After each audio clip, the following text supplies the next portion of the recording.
Our Mutual Friend, by Charles Dickens. Book 3, A Long Lane. Chapter 2, A Respected Friend in a New Aspect. In the evening of this same foggy day, when the yellow window-blind of Pubsey and Co. was drawn down upon the day's work, Riah the Jew once more came forth into St. Mary Axe. But this time he carried no bag, and was not bound on his master's affairs. He passed over London Bridge, and returned to the Middlesex shore by that of Westminster, and so, ever wading through the fog, waded to the doorstep of the Dolls' dressmaker. Miss Wren expected him. He could see her through the window by the light of her low fire, carefully banked up with damp cinders that it might last the longer and waste the less when she was out, sitting waiting for him in her bonnet. His tap at the glass roused her from the musing solitude in which she sat, and she came to the door to open it, aiding her steps with a little crutch-stick. "Good evening, godmother," said Miss Jenny Wren. The old man laughed, and gave her his arm to lean on. "Won't you come in and warm yourself, godmother?" asked Miss Jenny Wren. "Not if you are ready, Cinderella, my dear." "Well," exclaimed Miss Wren, delighted, "now you are a clever old boy.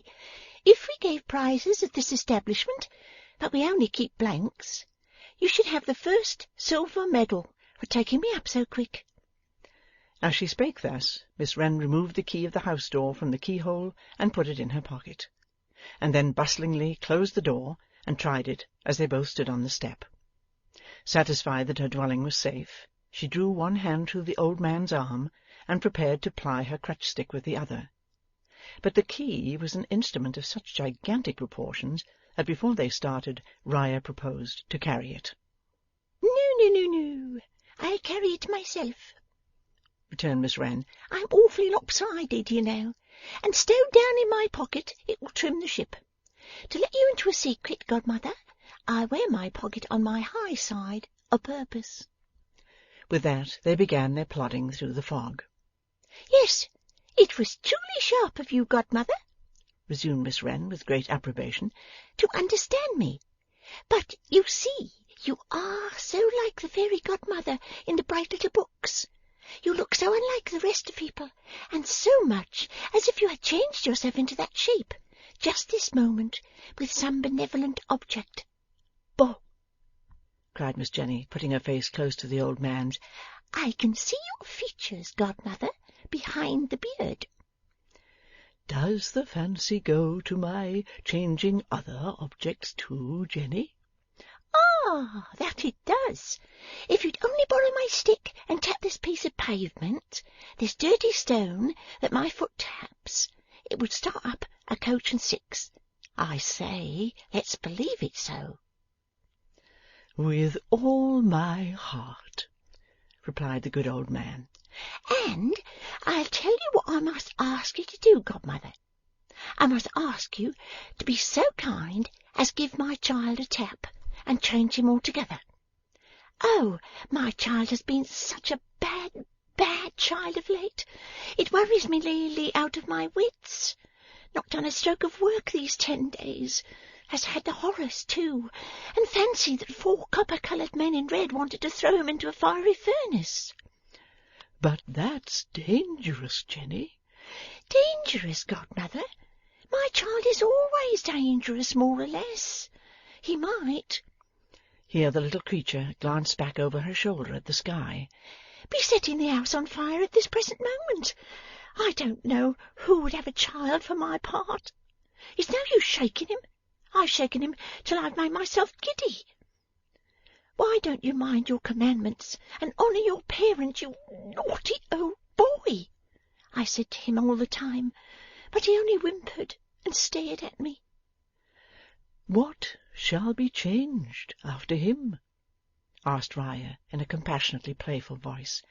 "Upon my word, godmother, I'm afraid I must be selfish next, and get you to set me right in the back and the legs. It's a little thing to you, with your power, godmother, but it's a great deal to poor weak aching me." There was no querulous complaining in the words, but they were not the less touching for that. And then? Oh, yes, and then, you know, godmother, we'll both jump up into the coach and six and go to Lizzie. This reminds me, godmother, to ask you a serious question. You are as wise can be, having been brought up by the fairies, and you can tell me this. Is it better to have had a good thing and lost it, or never to have had it? Explain, goddaughter. I feel so much more solitary and helpless without Lizzie now than I used to feel before I knew her. Tears were in her eyes as she said so. Some beloved companionship fades out of most lives, my dear, said the Jew. That of a wife and a fair daughter and a son of promise has faded out of my own life, but the happiness was. Ah, said Miss Wren thoughtfully, by no means convinced, and chopping the exclamation with that sharp little hatchet of hers. Then I tell you what change I think you had better begin with, godmother. You had better change is into was, and was into is, and keep them so. Would that suit your case? Would you not be always in pain then? Asked the old man tenderly. Right, exclaimed Miss Wren with another chop. You have changed me wiser, godmother. Not, she added with the quaint hitch of her chin and eyes, that you need to be a very wonderful godmother to do that deed. Thus conversing, and having crossed Westminster Bridge, they traversed the ground that Riah had lately traversed, and new ground likewise, for when they had recrossed the Thames by way of London Bridge, they struck down by the river, and held their still foggier course that way. But previously, as they were going along, Jenny twisted her venerable friend aside to a brilliantly lighted toy-shop window, and said, Now, look at 'em, all my work. This referred to a dazzling semicircle of dolls in all the colours of the rainbow, who were dressed for presentation at court, for going to balls, for going out driving, for going out on horseback, for going out walking, for going to get married, for going to help other dolls to get married, for all the gay events of life. Pretty, pretty, pretty, said the old man with a clap of his hands. Most elegant taste. Glad you like 'em, returned Miss Wren loftily. But the fun is, godmother, how I make the great ladies try my dresses on, though it's the hardest part of my business, and would be even if my back were not bad and my legs queer. He looked at her as not understanding what she said. Bless you, godmother, said Miss Wren, I have to scud about town at all hours. If it was only sitting at my bench, cutting out and sewing, it would be comparatively easy work. But it's the trying on by the great ladies that takes it out of me. How, the trying on? asked Riah. What a moony godmother you are, after all, returned Miss Wren. Look here. There's a drawing-room, or a grand day in the park, or a show, or a fete, or what you like. Very well. I squeeze among the crowd, and I look about me. When I see a great lady very suitable for my business, I say, You do, my dear. And I take particular notice of her, and run home and cut her out and baste her. Then another day I come scudding back again to try on, and then I take particular notice of her again. Sometimes she plainly seems to say how that little creature is staring, and sometimes likes it, and sometimes don't, but much more often yes than no. All the time I'm only saying to myself, I must hollow out a bit here, I must slope away there, and I'm making a perfect slave of her, with making her try on my doll's dress. Evening parties are severer work for me, because there's only a doorway for a full view, and what with hobbling among the wheels of the carriages and the legs of the horses, I fully expect to be run over some night.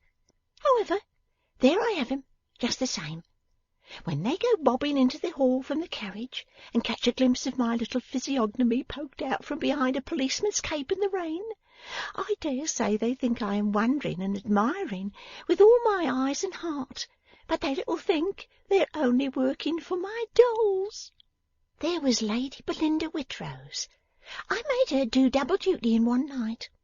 I said, when she came out of the carriage, "You'll do, my dear," and I ran straight home and cut her out and basted her. Back I came again, and waited behind the men that called the carriages. Very bad night, too. At last, Lady Belinda Whitrose's carriage. Lady Belinda Whitrose coming down, and I made her try on, and take pains about it too, before she got seated. That's Lady Belinda, hanging up by the waist, much too near the gaslight for a wax one with her toes turned in. When they had plodded on for some time nigh the river, Riah asked the way to a certain tavern called the Six Jolly Fellowship Porters. Following the directions he received, they arrived, after 2 or 3 puzzled stoppages for consideration, and some uncertain looking about them, at the door of Miss Abbey Potterson's dominions. A peep through the glass portion of the door revealed to them the glories of the bar, and Miss Abbey herself, seated in state on her snug throne, reading the newspaper, to whom, with deference, they presented themselves. Taking her eyes off her newspaper, and pausing with a suspended expression of countenance, as if she must finish the paragraph in hand before undertaking any other business whatever, Miss Abbey demanded, with some slight asperity, "Now then, what's for you?" "Could we see Miss Potterson?" asked the old man, uncovering his head. "You not only could, but you can and you do," replied the hostess. "Might we speak with you, madam?" By this time Miss Abbey's eyes had possessed themselves of the small figure of Miss Jenny Wren, for the closer observation of which Miss Abbey laid aside her newspaper, rose, and looked over the half-door of the bar. The crutch-stick seemed to entreat for its owner leave to come in and rest by the fire. So Miss Abbey opened the half-door and said, as though replying to the crutch-stick, "Yes, come in and rest by the fire." "My name is Riah," said the old man with courteous action, "and my avocation is in London City. This my young companion—" "Stop a bit," interposed Miss Wren. "I'll give the lady my card." She produced it from her pocket with an air, after struggling with the gigantic door-key which had got upon the top of it and kept it down. Miss Abbey, with manifest tokens of astonishment, took the diminutive document, and found it to run concisely thus: Miss Jenny Wren, dolls' dressmaker, dolls attended at their own residence. "Lud!" exclaimed Miss Potterson, staring, and dropped the card. "We take the liberty of coming, my young companion and I, madam," said Riah, "on behalf of Lizzie Hexam." Miss Potterson was stooping to loosen the bonnet strings of the doll's dressmaker. She looked round rather angrily and said, "Lizzie Hexam is a very proud young woman." "She would be so proud," returned Riah dexterously, "to stand well in your good opinion, that before she quitted London for—" "For where? In the name of the Cape of Good Hope?" asked Miss Potterson, as though supposing her to have emigrated. "For the country," was the cautious answer. "She made us promise to come and show you a paper which she left in our hands for that special purpose. I am an unserviceable friend of hers, who began to know her after her departure from this neighbourhood. She has been for some time living with my young companion, and has been a helpful and a comfortable friend to her. Much needed, madam," he added in a lower voice. "Believe me, if you knew all, much needed." "I can believe that," said Miss Abbey, with a softening glance at the little creature. "And if it's proud to have a heart that never hardens, and a temper that never tires, and a touch that never hurts," Miss Jenny struck in, flushed, "she is proud. And if it's not, she is not." Her set purpose of contradicting Miss Abbey point blank was so far from offending that dread authority as to elicit a gracious smile. "You do right, child," said Miss Abbey, "to speak well of those who deserve well of you." "Right or wrong," muttered Miss Wren inaudibly, with a visible hitch of her chin, "I mean to do it, and you may make up your mind to that, old lady." "Here is the paper, madam," said the Jew, delivering into Miss Potterson's hands the original document drawn up by Rokesmith and signed by Riderhood. "Will you please read it?" "But first of all," said Miss Abbey, "did you ever taste shrub, child?" Miss Wren shook her head. "Should you like to?" "Should, if it's good," returned Miss Wren. "You shall try, and if you find it good, I'll mix some for you with hot water. Put your poor little feet on the fender. It's a cold, cold night, and the fog clings so." As Miss Abbey helped her to turn her chair, her loosened bonnet dropped on the floor. "Why, what lovely hair!" cried Miss Abbey. "And enough to make wigs for all the dolls in the world. What a quantity!" "Call that a quantity?" returned Miss Wren. "Poof! What do you say to the rest of it?" As she spoke, she untied a band, and the golden stream fell over herself and over the chair, and flowed down to the ground. Miss Abbey's admiration seemed to increase her perplexity. She beckoned the Jew towards her, as she reached down the shrub bottle from its niche, and whispered, "Child or woman?" "Child in years," was the answer. "Woman in self-reliance and trial." "You are talking about me, good people," thought Miss Jenny, sitting in her golden bower warming her feet. "I can't hear what you say, but I know your tricks and your manners." The shrub, when tasted from a spoon, perfectly harmonizing with Miss Jenny's palate, a judicious amount was mixed by Miss Potterson's skilful hands, whereof Riah too partook. After this preliminary, Miss Abbey read the document, and, as often as she raised her eyebrows in so doing, the watchful Miss Jenny accompanied the action with an expressive and emphatic sip of the shrub and water. "As far as this goes," said Miss Abbey Potterson, when she had read it several times and thought about it, "it proves, what didn't much need proving, that Rogue Riderhood is a villain. I have my doubts whether he is not the villain who solely did the deed, but I have no expectation of those doubts ever being cleared up now.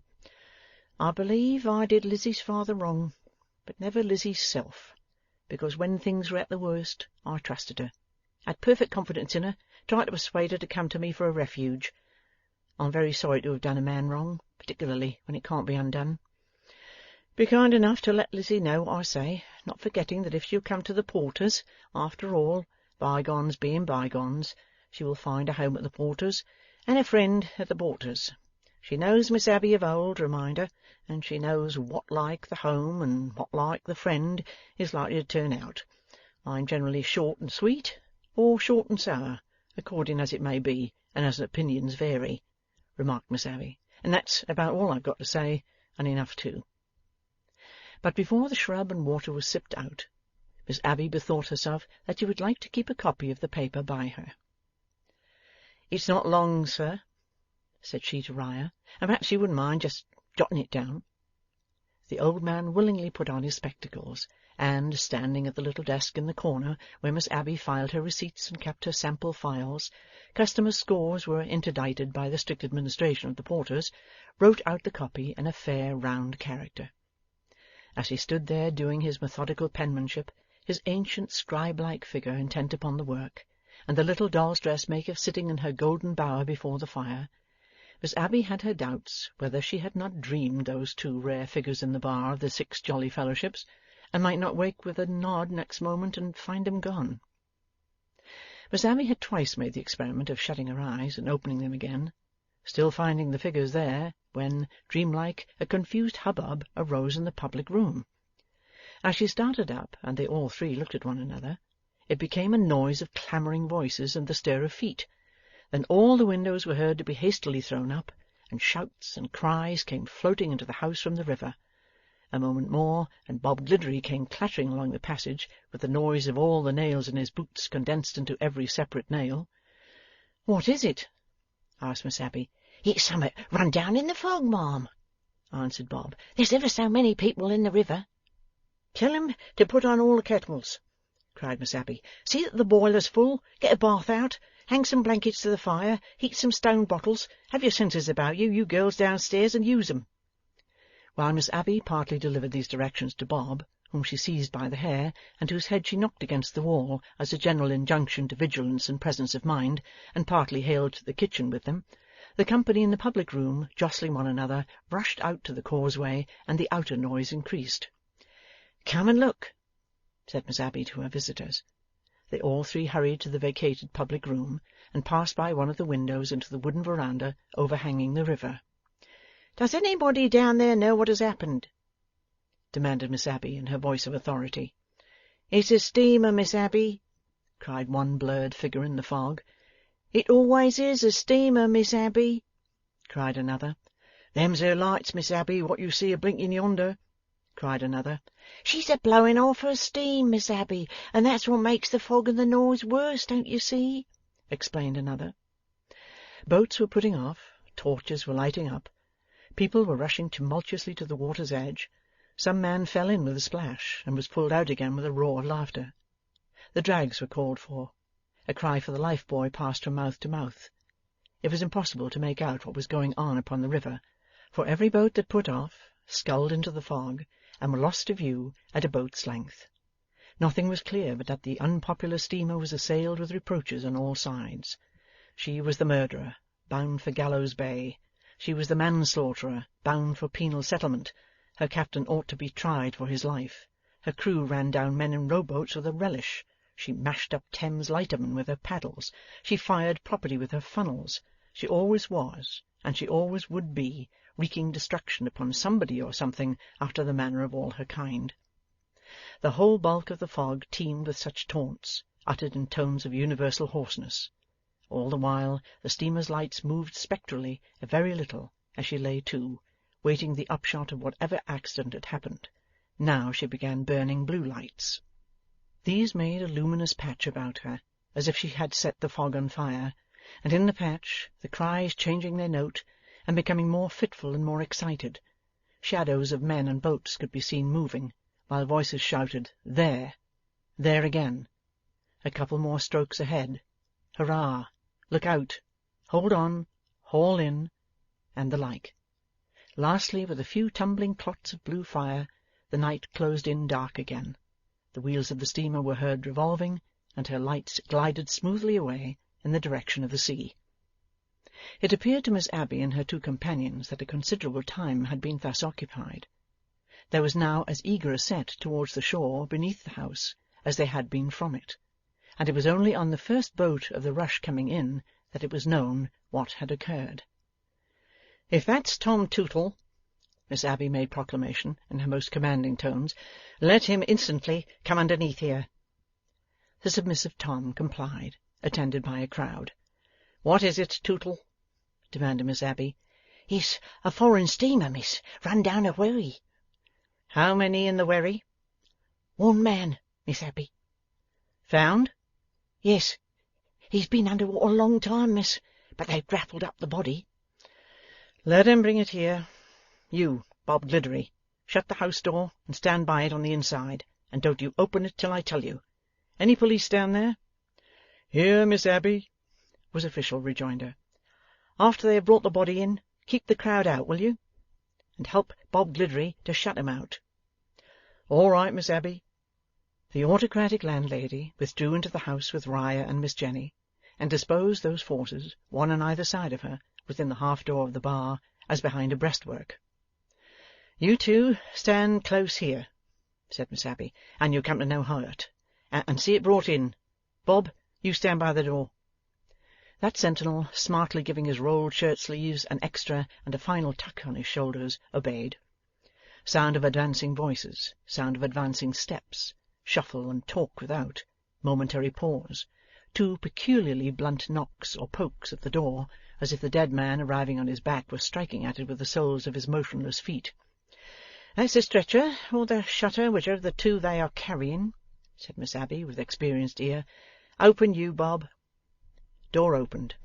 Heavy tread of laden men. A halt. A rush. Stoppage of rush. Door shut. Baffled boots from the vexed souls of disappointed outsiders. "Come on, men," said Miss Abbey, for so potent was she with her subjects, that even then the bearers awaited her permission. "First floor." The entry being low, and the staircase being low, they so took up the burden they had set down as to carry that low, The recumbent figure, in passing, lay hardly as high as the half-door. Miss Abbey started back at sight of it. "Why, good God!" said she, turning to her two companions. "That's the very man who made the declaration we have just had in our hands. That's Riderhood." End of Book 3, Chapter 2.